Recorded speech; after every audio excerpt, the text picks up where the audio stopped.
mga, hindi na ko mga alas 2. Alas. Buto-buto na. Uyog na ako mga anak sa kwarto. Nagsaka na ako ni abot pagay kog dalan. Nagyaka ko didto. Kay nahadlok ko nga patyon kinaay gipang pusil. Sila ra gyud ga buto-buto. Sila ray nagpabuto. Sa kanaog ko akong kwarto gibiyaan nako. Pagkahuman muna to napantiran nila, nabutangan nila. Kung tinuod tong ako ang anong ilaha mang yung labnoton, CCTV. Ang memory sa CCTV. So gikuha nila ang memory. Gikuha nila ang memory. Didto unta makita nga ulahi na ang CIDG na abot. Didto unta makita nga gilusog gidasmagan mi daritso. Gidasmagan mi daritso. Makita unta nga gabuto-buto didto mo otoy ebidensya nga nanulod gid sila sa kwarto namutang og syabo. Ibutang nila sa kungunos, butanganan sa kumpante.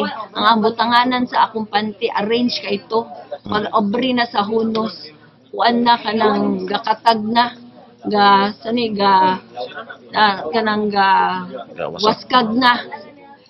Dapat i-request na nga kanang syabo nga nakuha, i-fingerprint na pamatuod nga di kinsa sa amo ang mga tudlo. Walay fingerprint anang mga silupina. Ug kanang kwarta dili ginagikan sa syabo.